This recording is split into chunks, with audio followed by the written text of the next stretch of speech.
আসসালামু আলাইকুম। আমি ডাক্তার জাফরুল হক, অবসরপ্রাপ্ত জেনারেল ম্যানেজার বাংলাদেশ ব্যাংক। আমার বিভিন্ন রোগের উপর সাকসেসফুল পেশেন্টের মধ্যে আজকে আরও একটি সাফল্যের পথে একজন পেশেন্ট, যার নাম হলো মিস্টার ফারুক।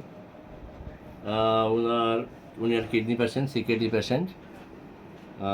সবচেয়ে উল্লেখযোগ্য বিষয় হলো যে 14 দিনে কিডনির পয়েন্ট সিরাম কিডনি 5.23 থেকে 4.92। একটু মোবাইলটা দেখাও এদিকে।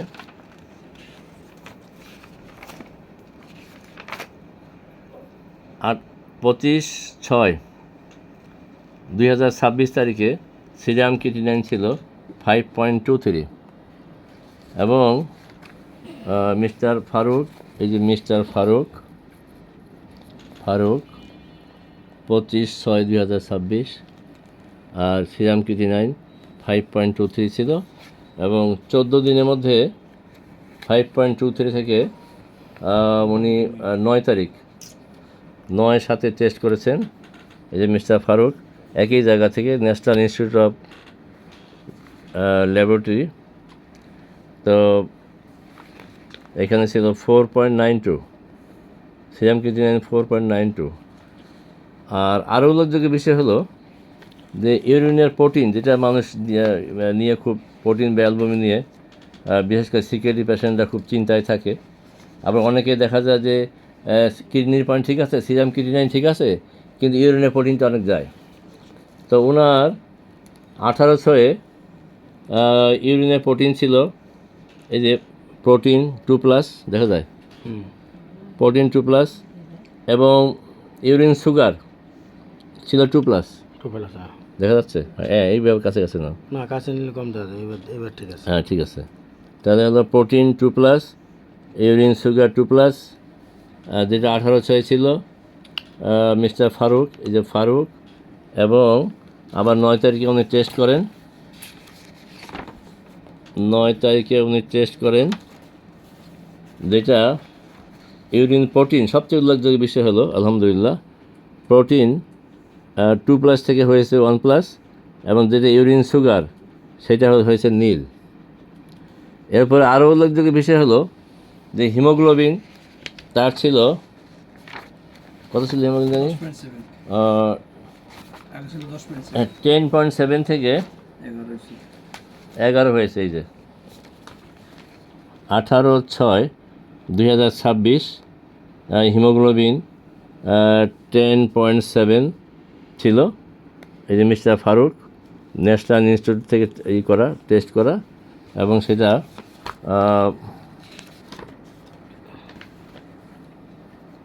9/7/2026 উনি টেস্ট করেন, এখন হয়েছে 11। তা আমি এখন মিস্টার ফারুক, যার বাড়ি হলো মিরপুরে, তোর দেশের বাড়িটা সব বলবো, পরিচয় দিবা।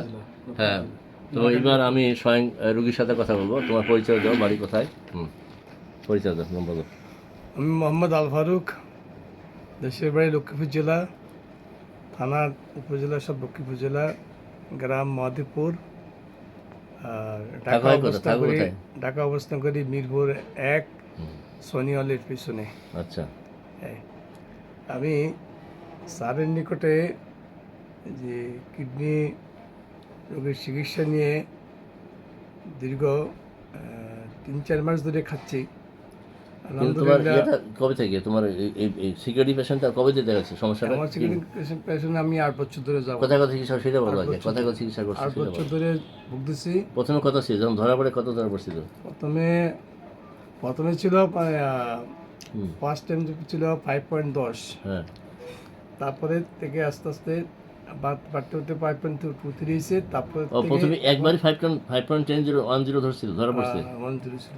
আচ্ছা, তারপর থেকে 5.23 হয়েছে। হ্যাঁ, তারপরে এখন 14 দিনের মাথায় টেস্ট স্যারের দোয়ায় আল্লাহর রহমতে এখন 4.92 হয়েছে 14 দিনের মাথায়। আর ইউরিন প্লাস ছিল 2+, এখন আসছে 1+। ইউরিনের প্রোটিন, ইউরিনে ছিল 2+, এখন ইউরিন প্রোটিন নীল।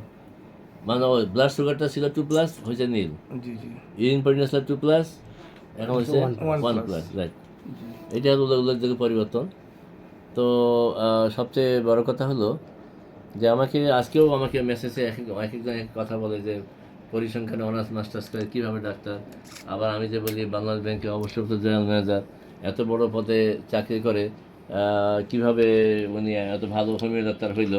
তো এর পিছনে আমার যুক্তির কথা বলি যে অনেকেই আসলে এখন তো অনেক ফ্যাক ভিডিও বেরিয়েছে, অনেকে বিশ্বাস করে না, বিভিন্ন রকম ইয়ে আছে। তো যাই হোক, সেই ক্ষেত্রে আমার জবাব হলো যে আমার হোমিও পরিবারের জন্ম। আমার বাবা ডাক্তার জয়নাল আবেদিন, উনি পাকিস্তান আমলে অ্যালোপ্যাথি হোমিওপ্যাথি দুটাই করতেন।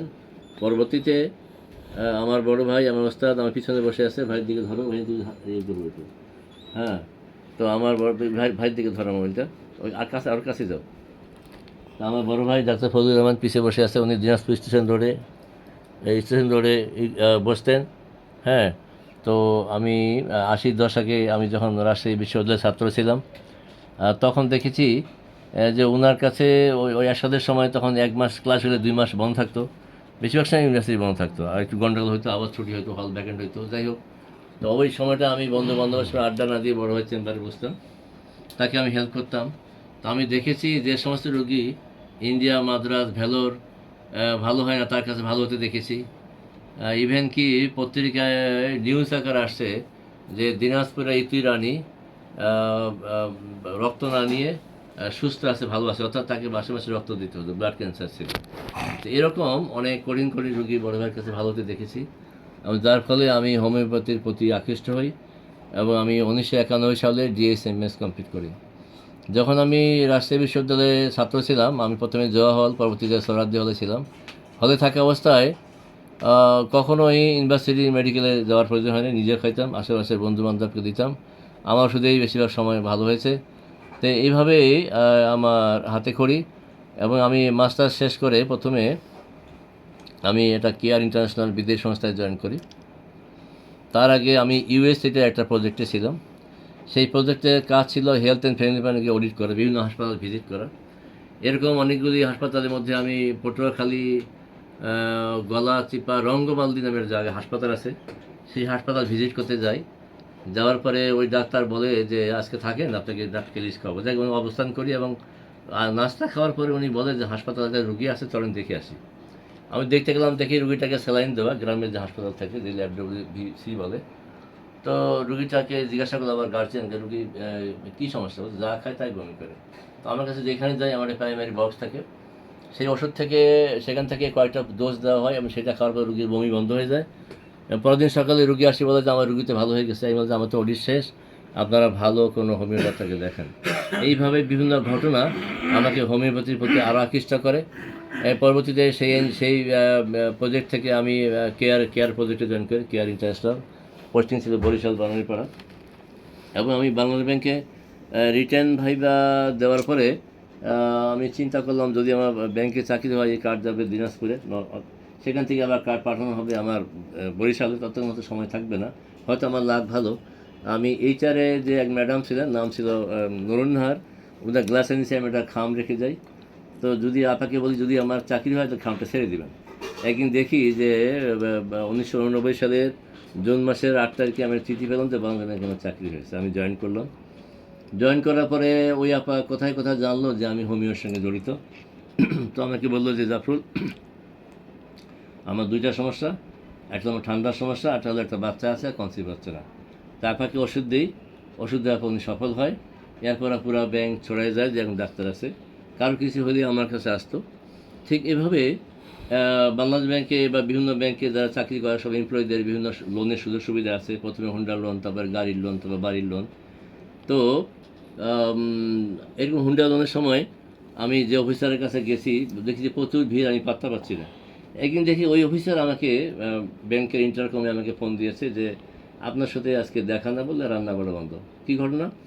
বলছে এরকম, আমি তো আইজি কার্ডে থাকি, তো বিয়ে করেছি, বাচ্চা হচ্ছে না, তো আপনার ওষুধ খেয়ে অনেকের বাচ্চা হয়েছে, এই জন্য আমাকে ডেলি বলে আমি ভুলে যাই।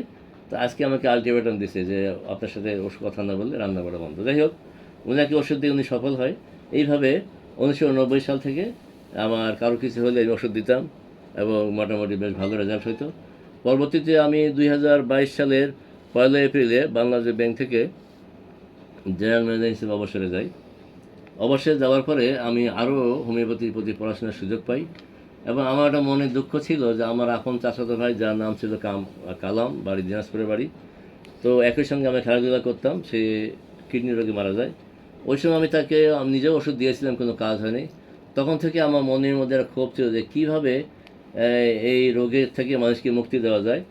এবং আমি নিজে অনেক পড়াশোনা করতাম এবং অনেক কোথায় যখন যে ওষুধটার নাম পাই সেই ওষুধটা অত রেয়ার মেডিসিন হলে আমি অনেক কালেকশন করে বিভিন্ন রোগের উপরে অ্যাপ্লাই করে, কখনো সফলতা, বিভিন্ন ব্যর্থতা, এইভাবে চড়ায় উতরায় এখন দেখা যাচ্ছে যে আমার ডায়ালিসিস করার রোগী যে সামনে বসা আছে, একটু ভাইয়ের দিকে ধরো সাদ্দাম, যে আমার সামনে 21টা ডায়ালিসিস দেওয়া রোগী, বাড়ি হলো চাঁদপুর, ইমাম সাহেব, মসজিদে ইমাম, কোরআনে হাফেজ।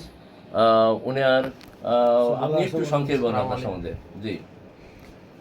আমি আব্দুল কাদের, আমার বাড়ি চাঁদপুর সদর, জেলা সদর। আমি এই স্যারের শরণাপন্ন হই 2023 সালের ডিসেম্বরে। আমি এখন আল্লাহর রহমতে তার আগে ডায়ালিসিস কটা করছিলেন? ডায়ালিসিস আমি 21টা ডায়ালিসিস করেছি। 21টা ডায়ালিসিস এবং এখানে কি ফিস্টুলা কাজ করছে? এখানে ক্যাথলিক করে করেছি, ডায়ালিসিস করেছি, তারপরে আবার হাতে ফেস্টুলা করে ডায়ালিসিস। আপনি যে হাতে ফিস্টুলা করেন, ফিস্টুলা দেখান। হাতের ফেস্টুলা যখন আর রোগে কানেকশন পাইনি তখনই আমি ফেস্টুলা করে কাজ করে নি। তখন আমি নিরুপায় হইয়া ঢাকা সরওয়ার্দী, ঢাকা মেডিকেল, তারপরে আমাদের দেশীয় বেলভিও হসপিটালে আমি বিভিন্ন জায়গায় এই ডায়ালিসিস করতাম। ডায়ালিসিস করার পর এখন আর